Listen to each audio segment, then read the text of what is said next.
Okay, well, ladies and gentlemen, yesterday we were looking at trapezoids, rhombuses, and kites.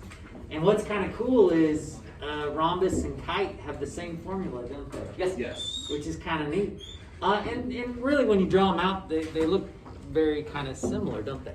One thing I do want to emphasize is rhombuses. Isn't a rhombus a special type of parallelogram? Yes. So guess what? You've got two formulas you could use, couldn't you? If you're given diagonal information, use this one. But if you're given a base and a height, shouldn't you do base times height? Yeah. And it'll get you the same answer, which is pretty cool. And then on the trapezoid, basically you're getting the average of the bases and then multiplying by the height. So it's still base times height, essentially. But that's where this 1/2 comes from, is because you're getting the average of the bases and then multiplying by the height. By the way, what is the average of the bases called? The mid-segment. Yeah, you're actually getting the measure of the mid-segment is in this formula as well. And then we did some examples. I think you guys did example 2 by yourselves. Gosh, what did you guys get for that? 36 inches squared. Nice. Yeah, units are a big deal, aren't they? We did a trapezoid, rhombus, a kite, where we had to think about what they mean by 1/3 as long as the other. Are you guys back in form on that? Because we've done problems like that, but it's been a little while. There was a problem that had a graph component to it. And I think we're just ready for some more examples to look at. Okay. Find the area of each figure shown. So part of this, part of being able to do these well is to recognize what shape you have, right? Because if you don't recognize what shape you have, you don't know which formula to use. So what do we appear to have right here? A rhombus. So what's the formula for a rhombus? 1/2 times d1 d2. 1/2. Diagonal 1, diagonal 2. Diagonal 1, diagonal 2. And it looks like it didn't quite copy off there. Do we have those measures? Yes. We sure do. This is pretty straightforward, isn't it? 1/2, diagonal 1, diagonal 2. And we are off to the races. Yeah, it's a big number, isn't it? Big number. What do you guys get? 144 centimeters. What is it? 144 centimeters. 144? That's not that big, is it? Centimeters squared. What do you guys think? Pretty good? Sure. Is everybody comfortable with the fact that centimeters times centimeters is centimeters squared? Yep. Sweet. Okay, well, part B here. Okay. No tick marks. But we do have these the same, right? Yes. And, oh, look at this 5 feet. What do you suppose that's a measure of? The half of the diagonal. Half of this. So here's the thing. What are basically the two possibilities that this shape could be? Kite or rhombus. Kite or rhombus. Either one.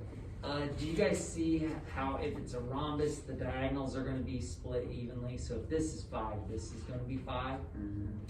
But additionally, with a kite, you're always going to have one diagonal, that the one that splits the two even sides, that diagonal, the one that gets cut right there, it's split perfectly. So either shape, kite or rhombus, because we've got the 13 there, the 13 there, we know that this is 5 as well. Okay, so at this point, oh, don't we also know another part of a diagonal? We've got a 15, don't we? So we're getting closer here. Either kite or rhombus, what's the formula? Diagonal 1 diagonal And so far, we've got one of them covered, don't we? One of them is going to be 10 feet. But I'm not sure that this is a rhombus. I'm kind of thinking it's not. We don't know this measure yet. Therefore, we don't know this second diagonal. So I guess we'll just move on to the problem because this one's unsolvable. Or is there a way to get there? There is a way, isn't there? If we've got a 90-degree angle right here, what kind of triangle is this? A right triangle. And guys, remember, if you've got right triangles, you've got lots of possibilities. You've got, in this case, what are we going to use to get this measure here? We're going to use Pythagorean Theorem. But you could also, if you have 30, 60, or 45, couldn't you use special right triangles? Additionally, if you're given an angle measure other than 90, what could you use? I think I heard somebody say trig. You could use trig. So those opportunities are on the table. But right here, to get this measure right here, we're going to have to do some Pythagorean theorem. So 13 squared is the hypotenuse, so that's going to be equal to x squared plus 5 squared. And then I like to square and go ahead and subtract over. So this will be like 169 minus 25. 169 minus 25. I get 144. What's the square root of 144? 12. We kind of lucked out, haven't we? We've got a lot of perfect squares. So what shape was this, it turns out? It was a kite, wasn't it? So what's our other diagonal? 27. Nicely done. And we can go ahead and beep boop bop boop beep. 135. Okay. 135. What are the units?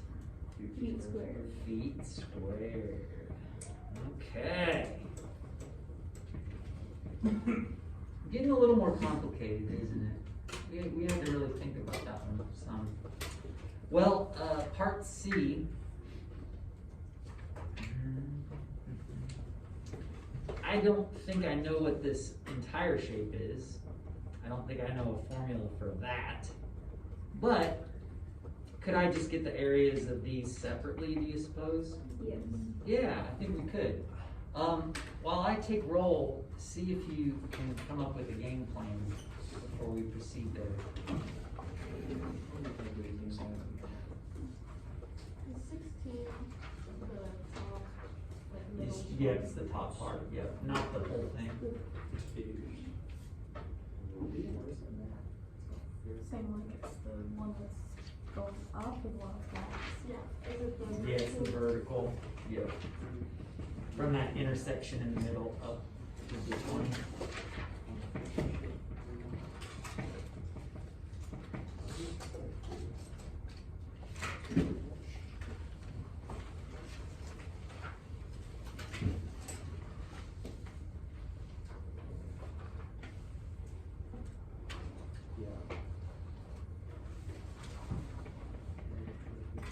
Well, what do you guys think? I think that these are really done. What's your game plan?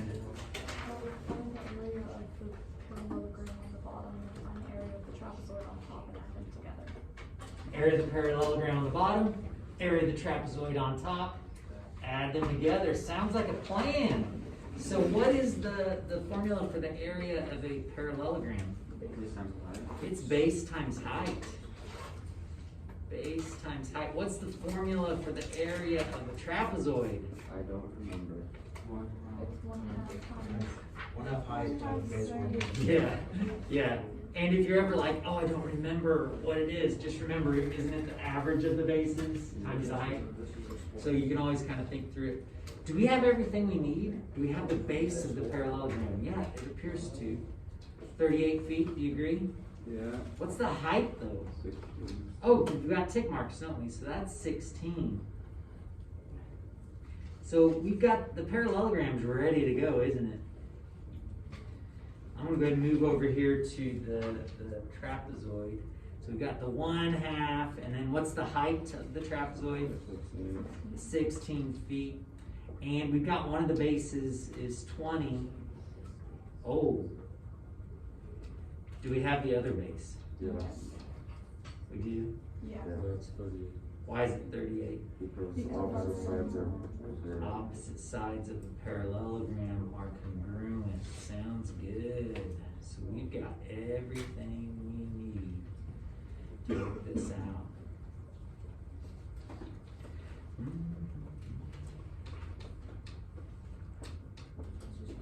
So it's 608 there.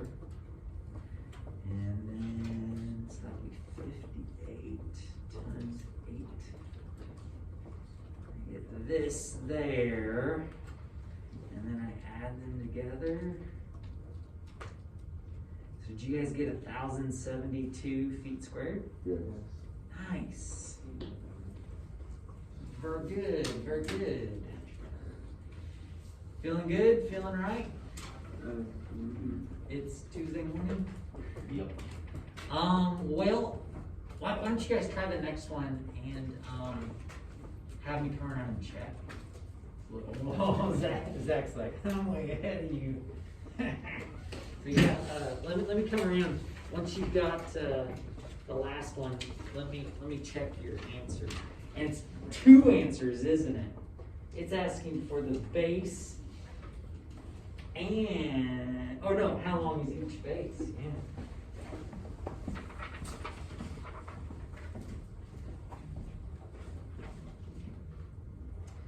Okay, interesting. So, I agree with that. Don't agree with that. I think maybe it's just an issue at the very end of your problem, thinking about which one is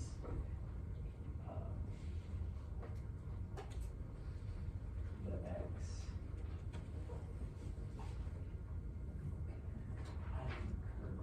So I'm going to do the assignment. I'm going to go ahead and write the assignment. Hey, so when you're when I check you on this, please go ahead and get practice on page 733, numbers 1 through 31 odd. And remind me to do a special right triangle overview or review before you guys leave today, because it seems like I remember some of you struggling on the test with that.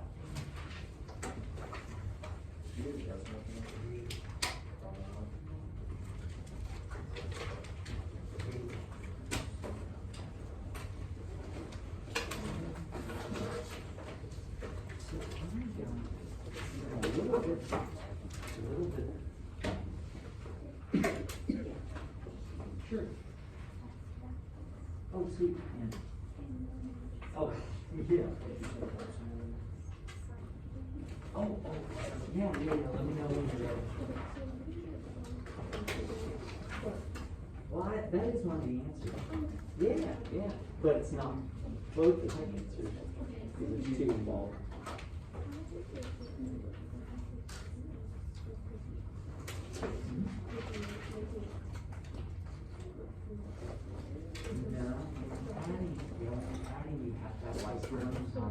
So it's basically you've got 2 X's, you add 1 X, that's 3 X's. Yeah, you did that right there. Alright. Oh, is this it right here? Just go ahead and put the units on there and we're great.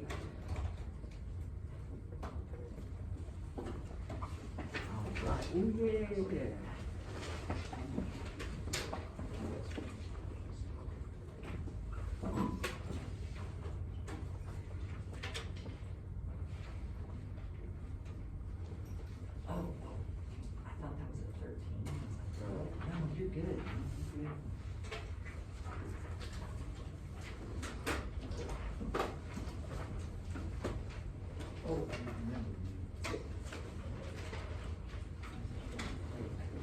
Yeah,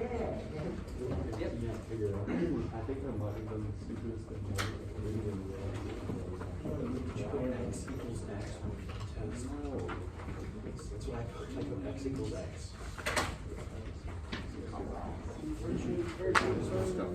I don't have an answer. Doesn't matter anymore.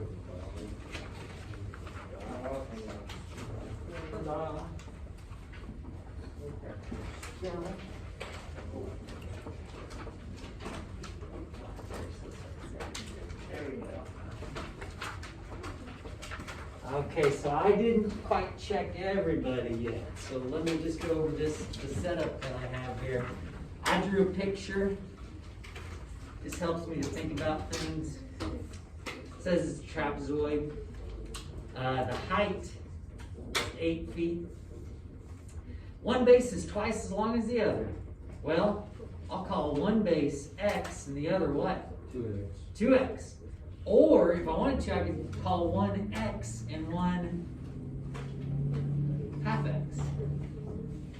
Isn't that the same relationship? Yes, it's kind of interesting. It depends on how you want to think about it. And then trapezoid has that right there.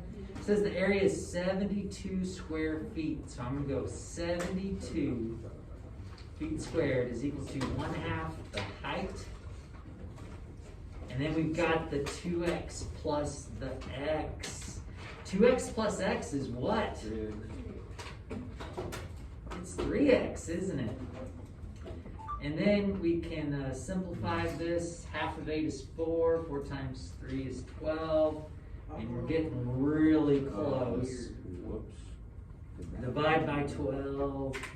Divide by 12. X is equal to 6. So one of my bases is 6 feet. 2 times 6 makes the other base 12 feet. Are you guys cool with that? All right, so you see the assignment there, page 733, 1 through 31 odd. Get some practice.